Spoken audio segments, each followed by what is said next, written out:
You are listening to Season 5 of No Silver Spoons, hosted by Sarah Beth Herman. This season is a celebration of growth, resilience, and the kind of success that is built, not handed out. Sarah Beth is a 5-time CEO, a leader who teaches others how to scale, move through self-doubt, and use the power of neuroplasticity to change their lives and their businesses. She created No Silver Spoons to remind you that no one rises alone. Every episode in this season brings real stories, honest lessons, and the journey behind becoming the kind of entrepreneur who refuses to quit. You will also notice that many episodes come in series, so when you find one that speaks to you, stay with it. A lot of these episodes also include digital downloads that help you keep growing, and you can find those in the show notes. Welcome to Season 5. There is so much to celebrate. So without any further ado, here's your host, Sarah Beth Herman. Somewhere along the way, you stopped treating your role like it mattered. You still show up though. You still do all the work. You still carry all the weight, but somehow the pride, it left the building. Maybe your hair is thrown up because it's faster. Maybe you have wrinkled scrubs because, hey, who has time? Maybe you're walking in already behind. Maybe you're already irritated. Maybe you're already bracing for the first fire of the day. Maybe you've repeated the words, not my circus, not my monkeys. And maybe your office feels it. And not because you're failing, but because you're holding back. Leadership does not disappear in one big moment. It fades slowly when capable women start showing up like they are just trying to get through the day instead of remembering who they are. Today, I want to talk about what it means to show up again. Not to perform, not to pretend, but just to show up with presence, with intention, with pride, with a standard. Let me ground this in who I am, because I did not learn this message from confidence alone. I learned it through my own growth, through pressure, and through seasons where I did not value myself the way that I should have. I am Sarah Beth Herman, and I have led teams for decades. I have built 5 brands from the ground up, earning multiple 6, 7, and 8-figure businesses. And I've worked in roles that required a lot of me. And I will tell you honestly, valuing myself has not always come naturally. I remember in my early 20s, I was working for a bank at the time, still dabbling in dental, but working in a bank full time. I was trying to prove that I belonged, and a woman I worked with, someone I respected, she pulled me aside one day and she said, "Sarah Beth, I've noticed that you haven't been wearing makeup lately. Is everything okay?" She was not being rude. She was not criticizing me, but she was noticing something had shifted. Now, maybe you're thinking, that is so disrespectful. That is so rude that someone would ever say that to someone. And maybe at the time, part of me might have agreed with you, but knowing who I am today and how far I've grown as an individual and a professional and someone who inspires people constantly, I had to allow that moment to actually stay with me. I had to. And not because anyone owes the world a polished version of themselves in any form, but because how we show up often reflects how we feel about ourselves. Makeup is not about hiding. It's not about approval. It's about choosing yourself. It's about, I guess you could say, one of the many ways we're telling ourselves, I matter enough to try. And that's the heart of what I want for you. Not makeup, not a look, but a relationship with yourself that says, I am worth care. I am worth effort. Welcome back to No Silver Spoons. I am Sarah Beth Herman, and today we're going to talk about presence, pride, standards, self-respect, the kind that changes how you lead and how your team responds to you.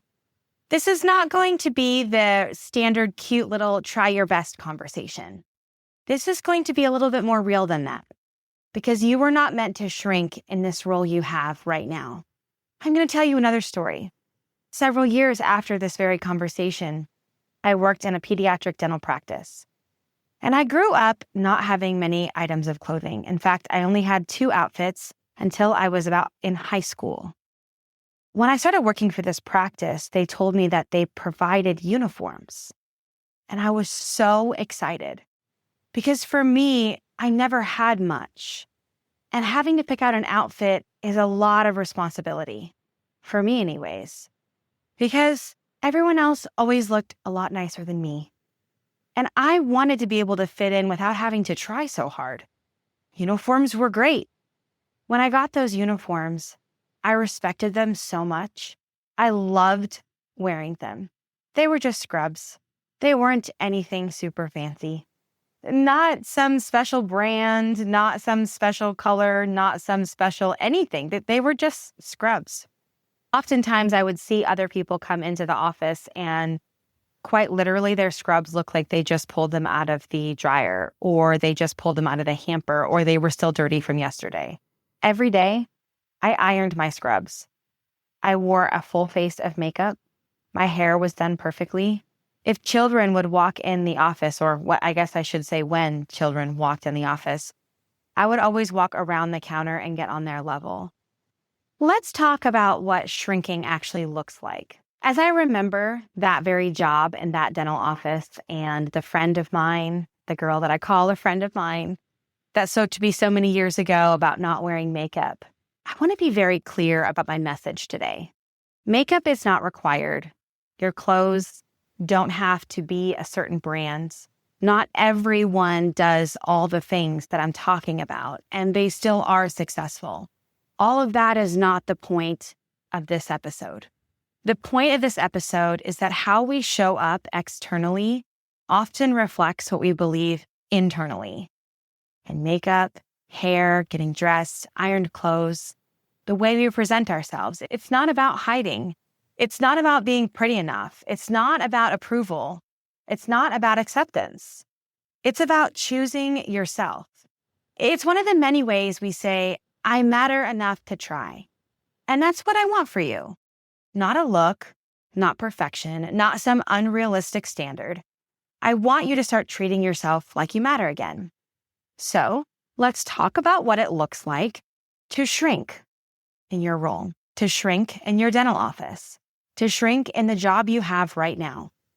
Shrinking looks like you stop correcting things that you used to correct. Shrinking looks like you avoid hard conversations because you're just too tired. Shrinking looks like you accept attitudes that you used to address. Shrinking looks like you lower the standard because nobody else seems to care, so why should you? But here's what I need you to hear today. When you shrink, you don't just lose yourself. Your team loses their leader. Because like it or not, you are the thermostat. You set the temperature. If you walk in scattered, if you log in and everything is just a mess already, that's how the day goes. If you walk in defeated, the day feels heavy. If you show up unprepared to a meeting, something feels unsettling. But if you walk in with confidence, if you walk in ready to go, everything settles down just a little bit. This is not about controlling everyone. It's about the influence of presence.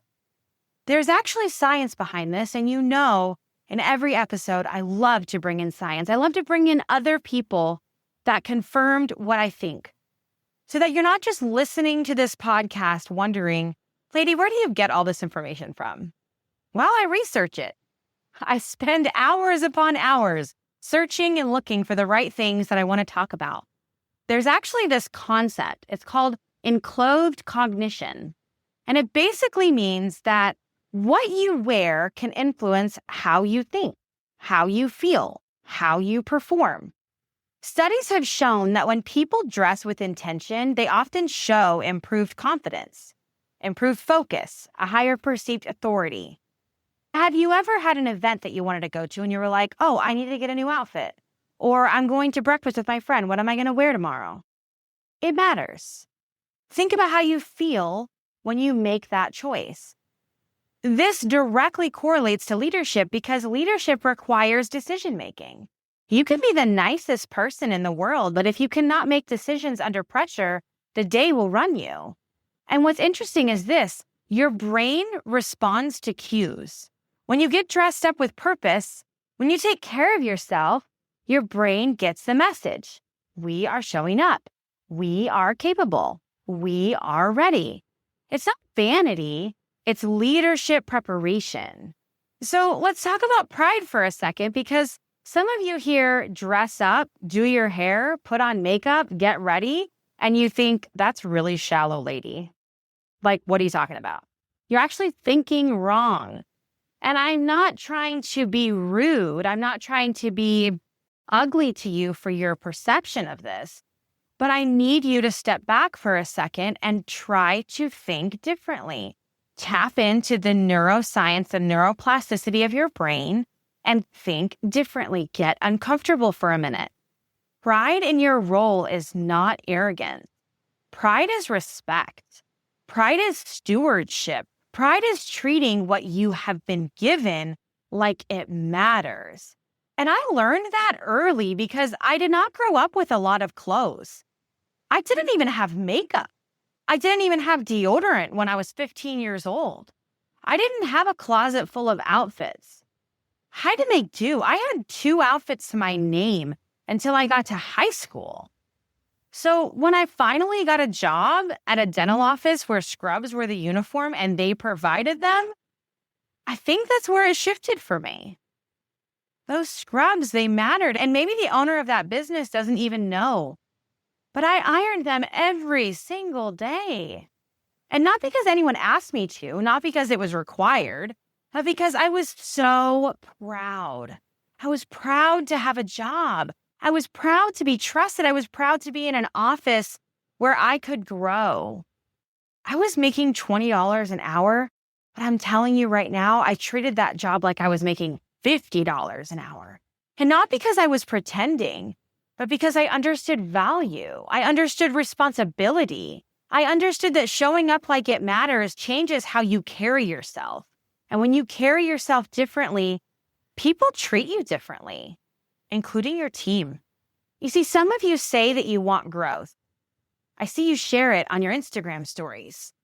I see you send me the messages. I see you tag me in things. I see you send me emails. I read them all. I look at it all. Try to respond to them all. You want to be promoted. You want to be respected. You want your team to follow you. But you are showing up like you are just trying to survive the shift, not lead the shift. And that's not a character flaw.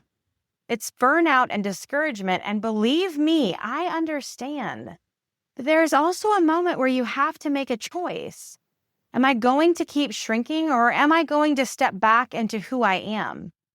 And I know sometimes the world around you is just so heavy that it doesn't feel possible. Or maybe you have a lot of stuff in life going on, or you're raising babies, and maybe it's just a lot, everything. But leadership requires standards. Standards with your time, standards with your energy, standards with your presence, standards with your appearance in the sense that you respect yourself enough to prepare. Again, not perfection, preparation. Can I say something a little bit on the blunt side? Stop eating your breakfast at the keyboard. Not because breakfast is bad. Eat your breakfast. Take care of your body. But if your day starts with you rushing, chewing, typing, half listening, half showing up, you have already trained your nervous system that you are behind before you even begin. And you deserve a better start than that. Get up earlier if you have to. Set a real routine. I read something a few weeks back, and don't quote me on this exactly, but essentially it said that there was something in common with all these millionaires that had been interviewed for whatever this type of poll was. And in that analyzing of these millionaires, everybody had one thing in common. And that one thing was that they all made their bed every day. And it wasn't the actual act of making their bed. I think it was the routine that they were talking about. Every day, I make my bed. Every day. I want to have a clean home. When my home isn't clean, it's chaos. Maybe you think I am just exhausted. I am raising a family. I have to cook dinner. I have to do X, Y, Z. All those things are true. I believe them. I've been there. I've raised babies. My baby is now moved out and lives on her own, and I'm a grandma now. I go by Nana, just to set the record straight. But I know that there are things I've wasted time on.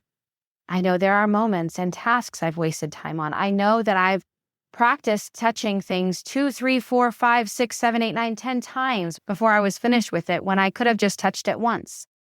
Get up earlier if you have to. Go to bed earlier if you have to.